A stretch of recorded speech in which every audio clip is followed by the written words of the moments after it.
Hemos estado viendo a lo largo del capítulo 2, si se recuerda de Santiago, cómo Santiago nos habla que hay una fe que no salva.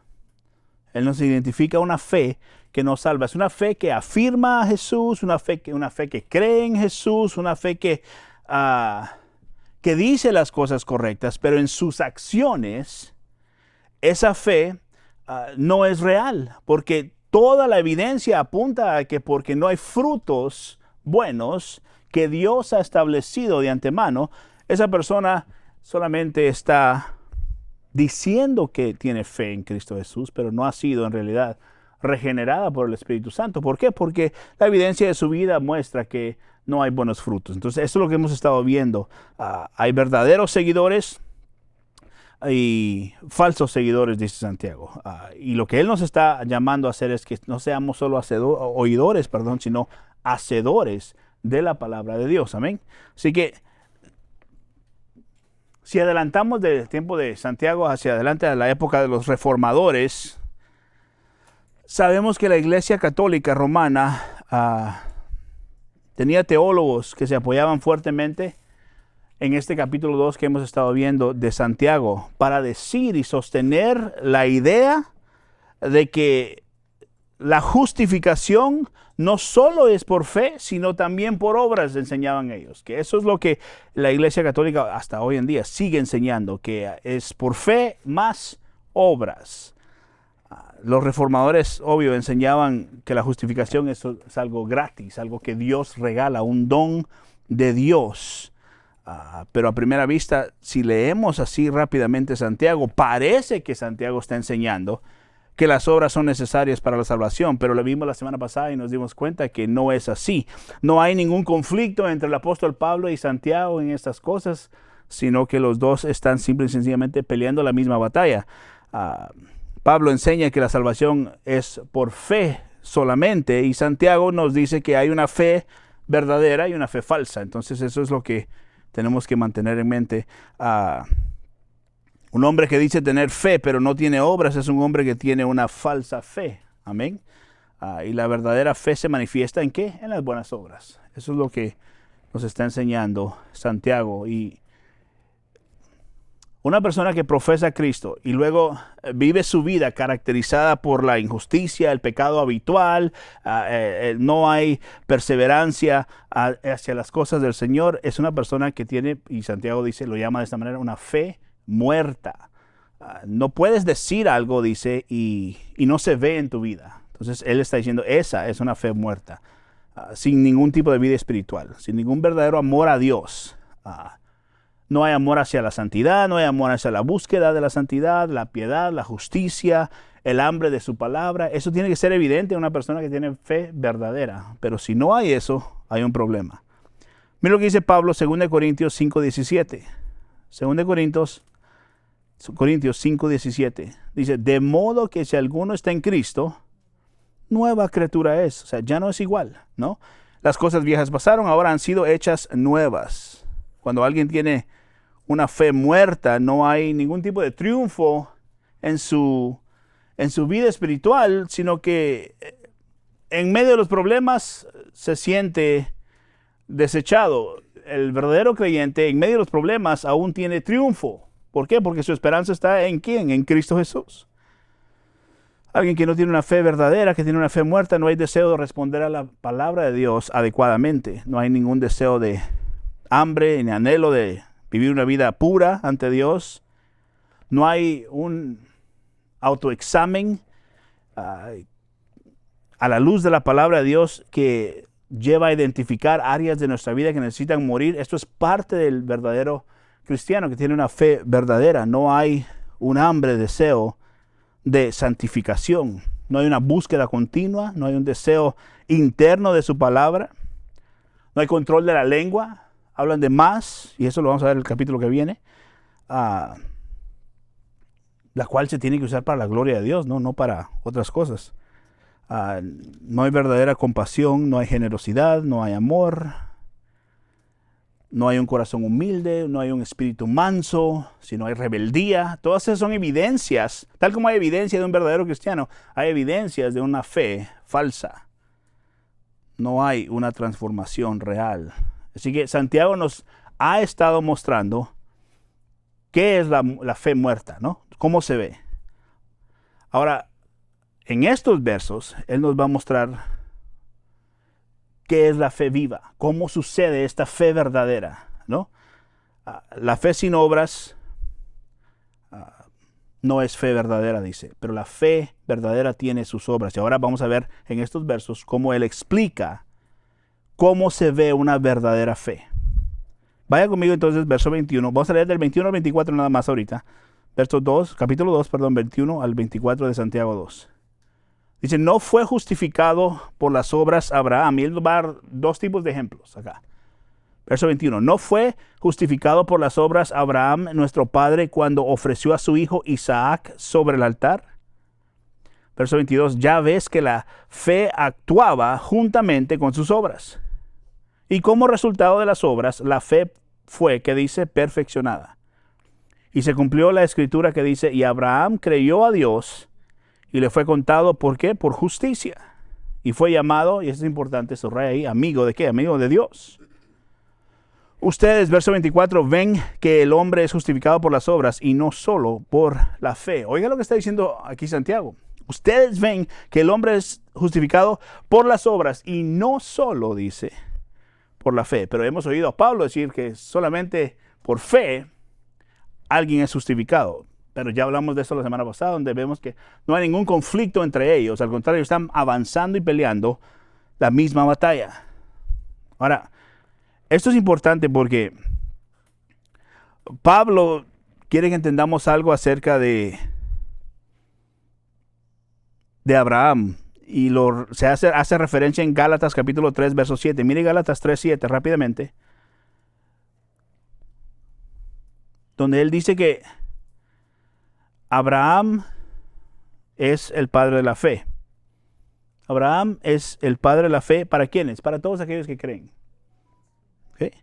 Gálatas 3:7 dice, por tanto sepan que los que son de la fe, que dice, estos son hijos de ¿qué? De Abraham, dice, ¿no? Eso es un punto importante que entender. ¿Por qué? Ya lo vamos a ver más adelante. Porque de la misma manera que Abraham fue salvo, es la misma manera que usted fue salvo. Muy importante, nada ha cambiado. Antiguo Testamento, Nuevo Testamento, vamos a ver cómo todos somos salvos de la misma manera. No hay una manera en el Antiguo Testamento y no hay una manera diferente ahora en el Nuevo Testamento. Así que Abraham es hasta cierto punto el modelo de la fe para nosotros, que seguimos ese modelo porque fuimos salvos y somos salvos de la misma manera que él fue salvo. Ahora, Santiago identifica acá a Abraham como el padre de la fe, y recuerde la audiencia de Santiago. La audiencia de Santiago es ¿quiénes? Judíos. ¿Okay? Son judíos estas personas, así que ellos también tienen a Abraham como el padre, si creen como él creyó. Verso 21, mire lo que dice Santiago 2:21. No fue justificado por las obras Abraham, nuestro padre, eso es lo que les está diciendo, cuando ofreció a su hijo a Isaac sobre el altar. Básicamente lo que significa esto es que somos considerados por nuestra fe estar en buenas cuentas con Dios. O sea, hay una buena cuenta con Dios a causa de nuestra fe. Y es lo mismo para Abraham. Su fe, a través de lo que hizo, de sus obras, eso le da con Dios es llamado amigo de Dios, y da un buen estado con Dios. Ahora vaya conmigo al capítulo 4 de Romanos. Quiero que vea unos puntos rápidamente que el apóstol Pablo muestra acá acerca de Abraham, para que vea cómo Abraham y Santiago, cómo Pablo y Santiago están hablando el mismo lenguaje, de diferente manera. Verso 3 al 5. Romanos 4, 3 al 5. Verso 3. ¿Por qué? ¿Qué dice la Escritura? Dice, y creyó Abraham a Dios y le fue contado, ¿qué dice? Por justicia. Ahora bien, al que trabaja, el salario no se le cuenta como favor, dice, sino como deuda. ¿Por qué? Porque hizo una labor, ¿no? El que trabaja, se le debe algo. Verso 5. Pero al que no trabaja, pero cree en aquel que justifica al impío, su fe se le cuenta por justicia. El apóstol Pablo aquí está diciendo que Abraham fue justificado por la fe y no por las obras. Por gracia y no por las obras. Oímos lo que Santiago dijo, Santiago dijo, no fue justificado por las obras de Abraham. Entonces, Santiago está diciendo una cosa, Pablo está diciendo otra cosa. Verso 6, Romanos 4. Seguimos leyendo hasta el 8. Como también, dice, David habla de la bendición que viene sobre el hombre a quien Dios atribuye justicia aparte de las obras. Bienaventurado aquellos, dice, cuyas iniquidades han sido perdonadas y cuyos pecados han sido, ¿qué dice? Cubiertos. Y bienaventurado el hombre cuyo pecado el Señor no tomará en cuenta. Esa es la gracia de Dios. ¿Qué estamos viendo aquí? Una obra de Dios. El ser justificados, el ser salvos, es obra de Dios 100%. Todo el capítulo 4 de Romanos nos muestra, léalo en casa, es tarea, como usted, cómo Abraham fue salvo por gracia de Dios, no por obras. ¿Okay? Todo el argumento es que Abraham fue salvo, ¿por qué? Por la fe. Esa es una declaración fuerte si estamos escuchando lo que Santiago ha estado diciendo. La gracia es el favor inmerecido de parte de Dios, escuche esto, al darle a una persona que no lo merece la salvación. Es un regalo de Dios. Es un regalo de Dios. Pero, ¿cómo sucede esto? Vaya conmigo a Efesios capítulo 2, versos 4 al 5. Efesios 2, 4 a 5. Incluso la fe de una persona es regalo de Dios.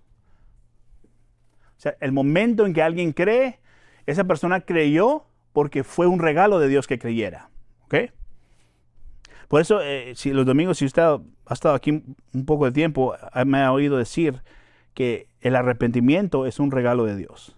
Nosotros no nos arrepentimos porque eventualmente decimos solo, sin que Dios sea el que nos dé, ay, sí, me quiero arrepentir. No, es Dios que hace la obra.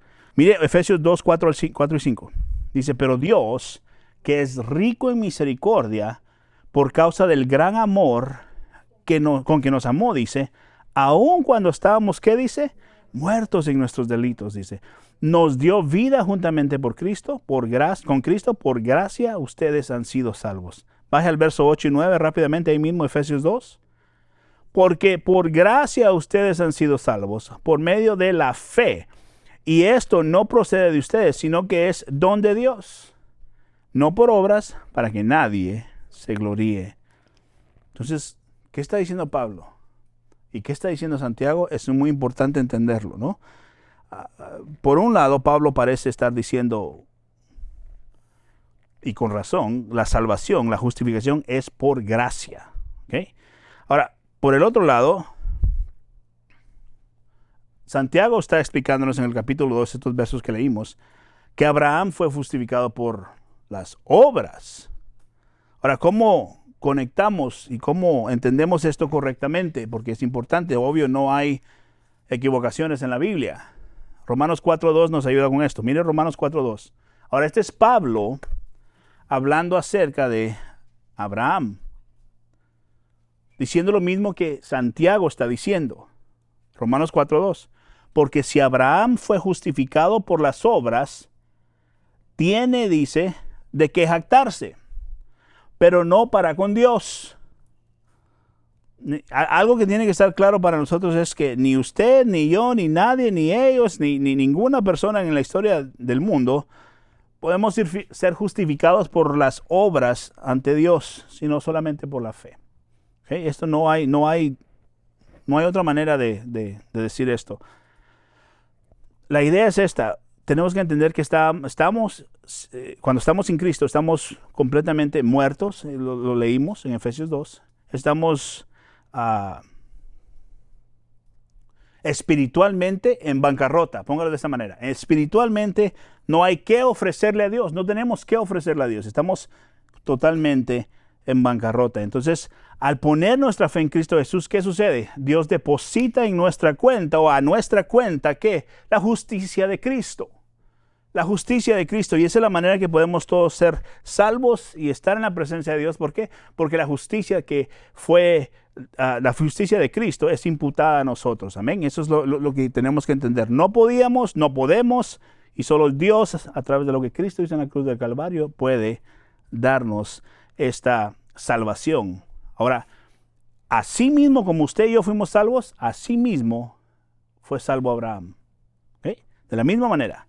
Yo quiero que vaya conmigo a Génesis, vaya hasta el primer libro de la Biblia, Génesis capítulo 15. Quiero que vea esta porción tan importante porque podemos entender cómo Abraham fue salvo. Recuerde, no había ley en ese tiempo, no habían los 10 mandamientos. Aún el Antiguo Testamento no estaba escrito, no había a qué referencia, ni obviamente el Nuevo Testamento. Así que mire Génesis 15, versos 5 y 6. Este es Dios hablándole a Abraham. El Señor dice, lo llevó fuera y le dijo, ahora mira el cielo y cuenta las estrellas, si te es posible contarlas, le dice.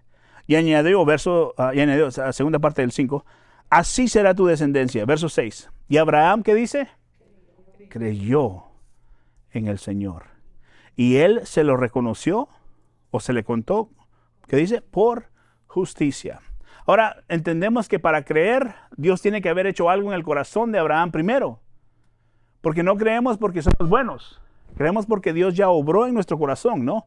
Parece, si no estoy mal, Ezequiel 36, Dios quita el corazón de piedra y pone un corazón de carne, ¿no? ¿Para qué? Para ser receptivos a las cosas de Dios. Eso tuvo que haber sucedido antes que esto. Si no, Abraham no puede creer. Ni usted no puede creer si no es que Dios cambia nuestro corazón. Y eso es lo que tenemos que ver dónde sucede esto. Entonces, este es un regalo de Dios que le da a él la justificación. ¿Para qué? Para poder creer. Él, de la misma manera que su gracia y su misericordia es depositada en nosotros, es depositada en Abraham. La salvación es por gracia mediante la fe. O sea, esto no es de nosotros, no es obra de nosotros, es obra de Dios. A través de nuestra fe actuamos nosotros basado en la soberana gracia de Dios que nos da la habilidad de poder creerle a Él. Así que cuando creímos, Dios nos dio ¿qué? Justificación.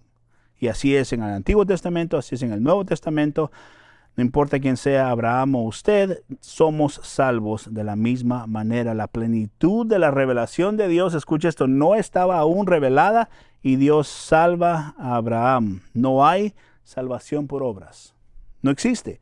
Pero, ¿qué está diciendo entonces Santiago? ¿Por qué Santiago en el capítulo 2 está diciendo? Por eso le dije al principio, la Iglesia Católica se agarra de ahí y dice, no, Santiago está diciendo que no solo es por fe, sino es por las obras. Y ese es un problema para ellos, tristemente, porque no hay salvación por obras. Entonces, ¿qué está diciendo aquí Santiago? ¿Será que Santiago también cree lo que Pablo cree? ¿Que es solo por obras? La respuesta es obvio, sí. Mire el verso 23, Santiago 2:23. Lo leímos, repasemos Santiago 2:23.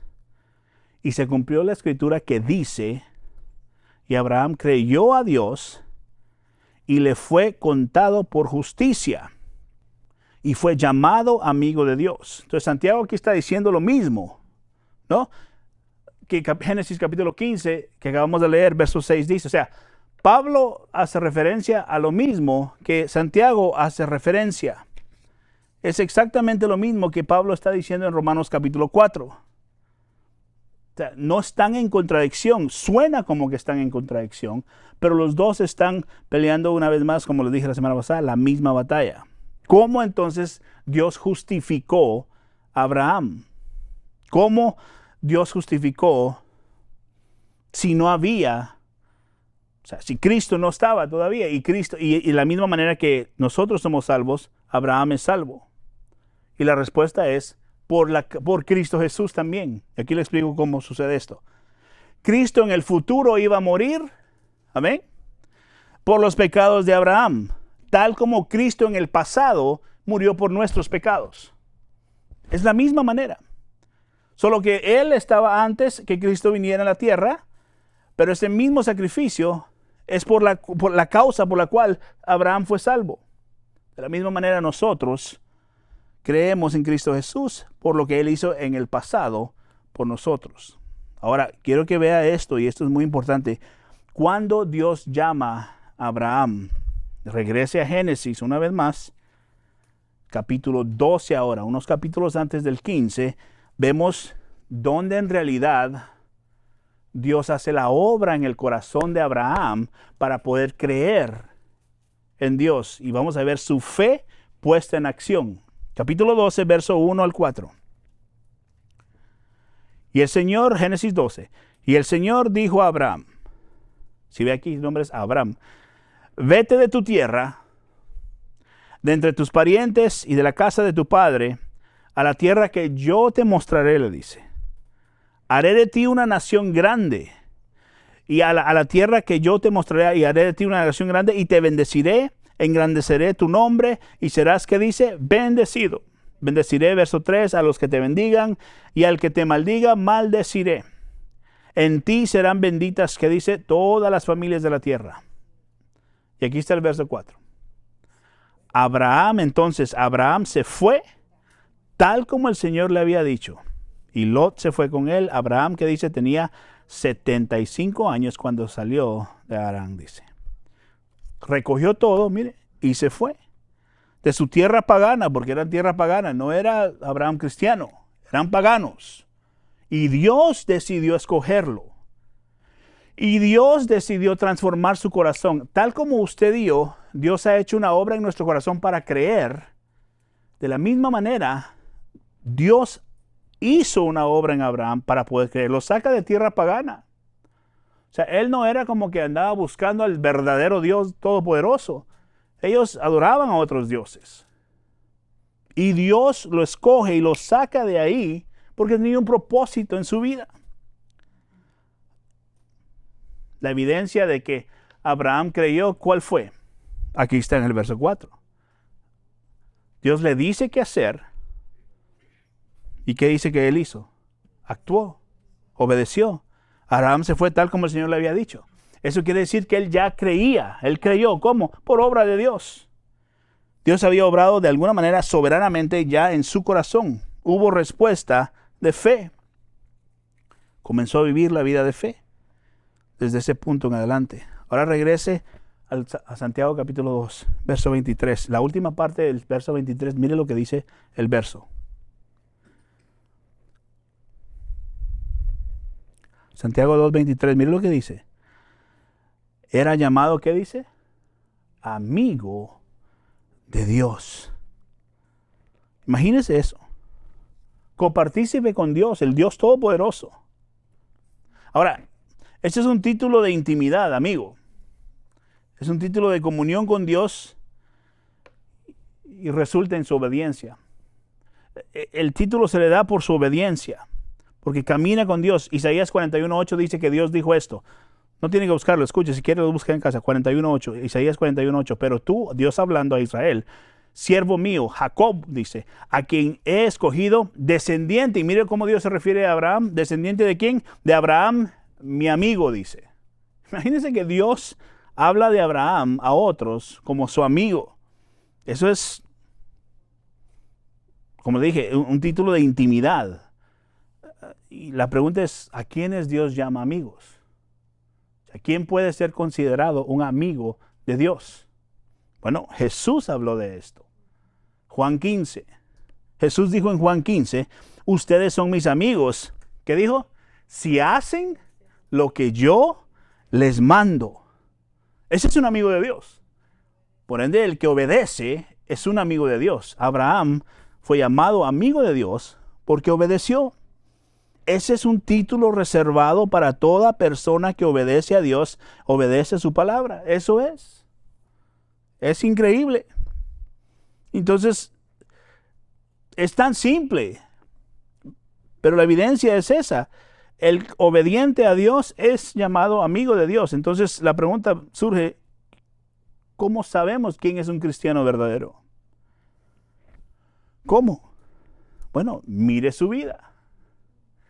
El que es llamado amigo de Dios va a tener, y esto regresamos a lo que el argumento de Santiago a través de todo el capítulo, no solo 2, pero de todo el libro de Santiago, es sus frutos están diciéndote si es un amigo de Dios o no. ¿Ah? ¿Cómo sabe alguien? Bueno, en la forma en que vive. Claro. Por la forma que actúa, lo que dice, lo que piensa, cómo actúa. La forma que se comporta esa persona, se ve que tiene intimidad con Dios. Verso 25, vaya a Santiago 2.25. Santiago 2.25.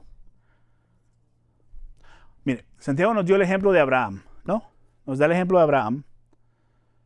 Y ahora nos va a dar otro ejemplo en el verso 25. Y subraya ahí, y de la misma manera, ¿de qué se refiere eso? Y de la misma manera se refiere, de la misma manera que Abraham es salvo, de la misma manera, esta mujer Rahab también es que salva. Solo que, entonces, mire los contrastes, ahorita quiero que vea, leamos el verso y ahorita mire los contrastes. De la misma manera, dice, ¿no fue la ramera Rahab también justificada por las obras cuando recibió los mensajeros y los envió por otro camino? Este es Santiago dándonos el ejemplo, los dos ejemplos. Pero yo quiero que vea la gran diferencia ahora. Abraham primeramente era judío, Rahab era ¿qué? Gentil. Abraham obviamente era un hombre, Rahab era una mujer. Abraham es un buen hombre, Rahab es una mujer no muy buena, al contrario, malvada. Abraham es un noble hombre, Rahab no era noble. Abraham un gran líder, Rahab era simple y sencillamente una seguidora de donde se encontraba. Abraham estaba, si lo vemos de la perspectiva social, estaba en la cima del orden social. Rahab estaba en el fondo del orden social. Hay muchos contrastes. Abraham era el beneficiario de mucho liderazgo. Rahab simple y sencillamente era una mujer pagana. Abraham recibió revelación directa de Dios. Rahab solo recibió una revelación muy indirecta sobre Dios. Escuchaba de Dios, pero no una revelación directa de Dios. Sin embargo, viendo todas estas diferencias, si usted va a Hebreos capítulo 11, lo puede ir en casa a leerlo. Ahí hay una lista de héroes de la fe, ¿ok? Esta mujer, tal como Abraham, está en esa lista de héroes de la fe. Tal como Abraham está, también está Rahab. Vaya al capítulo 1 de Mateo, tarea para casa, y usted va a ver en la genealogía de Jesús, usted encuentra el nombre de Abraham y encuentra el nombre de Rahab también. Y ese es como Dios en su misericordia obra, no importando quién sea la persona. Dios es misericordioso. Piensen esto, el Mesías Jesucristo viene de la descendencia de Rahab, llamada en la Biblia una ramera. Y Dios hace la obra que nadie en el mundo se imaginaría que sucediera. Verso 25, entonces por eso dice, y de la misma manera. ¿Cómo es esto posible? Bueno, Josué capítulo 2, ¿no? Usted tal vez ya han leído la historia o la han escuchado de alguna manera. Rahab, ya le dije, era una ramera que vivía en Jericó. Ella tenía una posada, un lugar como hotelito, se le puede decir, que en realidad en esos días eran básicamente burdeles, donde ella tenía mujeres trabajando para que hombres se acostaran con ellos. Y así era como ella se ganaba la vida. Y ahora saben, les llega noticia que el pueblo de Dios viene a tomar ¿qué? Canaán. Envían espías, ¿verdad? ¿Se recuerda la historia? Para espiar la ciudad, por supuesto. ¿Y qué sucede? Los espías llegan ahí, a esa posada.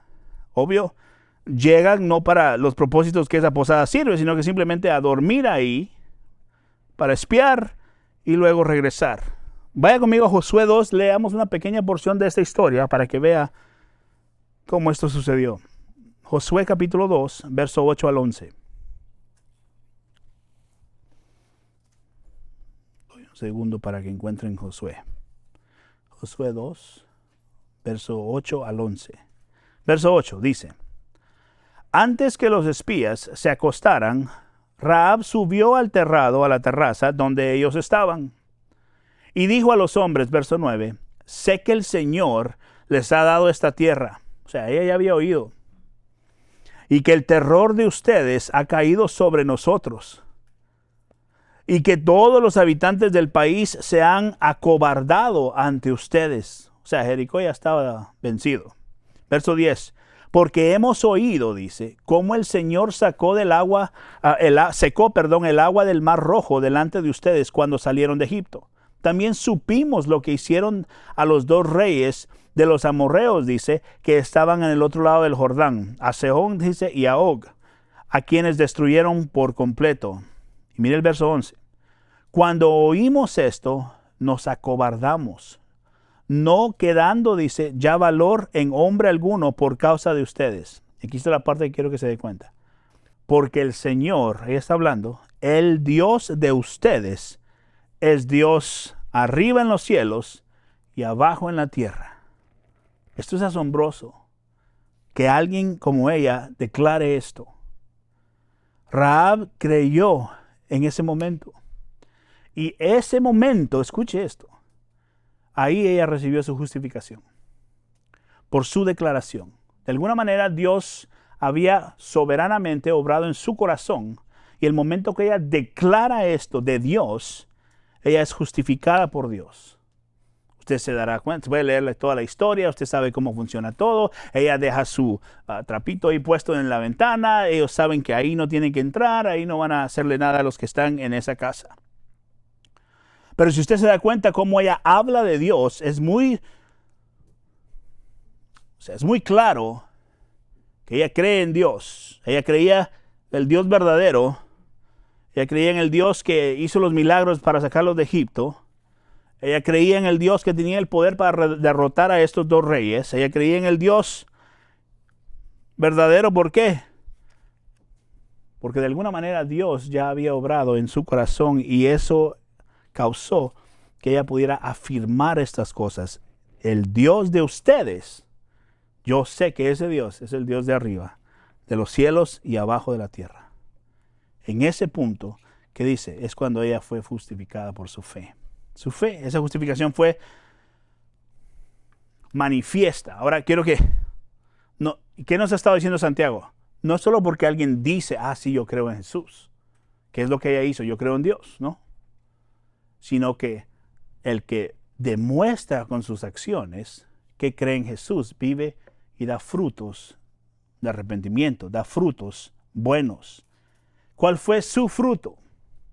¿Okay? Inmediatamente, en el verso 25, Santiago dice, cuando ella recibió a los mensajeros, escucha esto, es el momento cuando ella viene y actúa y pone su fe en acción. Piense en lo que ella arriesgó. ¿Qué hubiera pasado si ella la capturan y saben que ella está haciendo esto? La matan. O sea, no solo a ella, sino a todos en su casa, ¿no? Todos hubieran muerto. Pero ella creyó e inmediatamente puso su fe en acción. ¿Al qué? Al darle a estos espías un lugar donde estar, pues que obvio era la manera en que Dios había decidido derribar a la ciudad de Canaán, a tomar posesión de Canaán. Ahora, si lo hubieran descubierto, ya sabemos que ella hubiera muerto. Demostró que entonces ella fe. No solo demostró fe al declarar esto, sino puso en acción su fe con sus obras al recibir a estos espías. Y ese es el tipo de fe, ¿ok? Ese es el tipo de fe que Dios quiere que nosotros mostremos, que demos testimonio de lo que creemos. El ir a la iglesia, el leer la Biblia, el cantar una canción, es bueno, ¿ok? Pero si nuestra fe no demuestra que todas esas cosas que estamos haciendo son reales, o sea, en la manera en que vivimos, Santiago dice, es una fe muerta. No sirve de nada. Y ese es el problema. Porque sabemos que esto es lo que sucede hoy en día en muchas iglesias. O sea, sucede alrededor de muchos lugares. Hablamos de esto la semana pasada un poco. La verdadera fe muestra. Abraham, ¿qué hizo? Creyó, dice, y se fue de su tierra. Dios le dice el mandato, vete de esa tierra, la tierra que yo te prometí y que te daré todas estas cosas, la bendición de Dios. Y él actuó, toma su familia, todos sus sueños, todos sus deseos, todos los planes que tenía. Hace 75 años, no era como estaba así jovencito, ¿no? 75, ya iba avanzado. ¿Pero qué sucedió? Creyó en Dios y actuó. Se fue. Esa es la fe que nosotros necesitamos tener. Esa es una fe monumental porque cambia la trayectoria de nuestra vida para siempre. Rahab, ¿qué hizo? Creyó y actuó al darle posada a estos hombres. ¿Qué es lo que ella arriesgó? Todo. Lo arriesgó todo. ¿Está usted y estamos nosotros dispuestos a arriesgarlo todo por Cristo? Esa es la pregunta. Mira lo que Jesús dijo acerca de esto. Jesús dijo acerca de los verdaderos discípulos, de los verdaderos creyentes. Escucha lo que dice. Mateo 16, 24 y 25. Mateo 16, 24 y 25. Entonces Jesús dijo a sus discípulos, si alguien quiere venir en pos de mí, dice, niéguese a sí mismo, tome su cruz y que me siga. Porque el que quiera salvar su vida, la perderá. Pero el que pierda su vida por causa de mí, ¿qué dice? La hallará. Eso es lo que Jesús dice. Y eso es lo que vimos de Abraham. Y eso es lo que vimos de Rahab. Y eso es lo que vemos de toda aquella persona que es una persona que es verdaderamente un hijo, una hija de Dios. Están dispuestos a dejarlo todo por Cristo Jesús. Regrese a Santiago. Mire el último verso. Santiago 2:26. Mire lo que dice Santiago. Después de darnos los ejemplos, después de hablar de fe viva, fe que se muestra por sus obras. Santiago dice 2:26, porque así como el cuerpo sin el espíritu está muerto, así también la fe sin las obras está muerta. Si el cuerpo le falta el espíritu, ¿qué pasa? Nos morimos. Y él lo compara de la misma manera. Si tu fe no tiene obras, estás muerto. Estás muerto por completo. Entonces, ¿qué es lo que Santiago está diciendo? No solo ahorita, sino lo que va a seguir diciéndonos es, ya leí el capítulo 3, se pone más duro Santiago, no le baja el acelerador. Mire, esto es lo que está diciendo, mírense a ustedes mismos, examínense, ya hablamos del el espejo del capítulo 1, no ignores lo que ves en el espejo a la luz de la palabra. Eso es lo que está diciendo. Cuando ves un problema en tu vida, no lo ignores, no seas como el que se da la vuelta y se olvida de lo que la palabra está mostrando. No, mantente ahí hasta que el problema pueda ser deshecho, transformado por la palabra de Dios. Santiago está diciendo aquí, si tú dices que crees, tienes que comportarte de tal manera.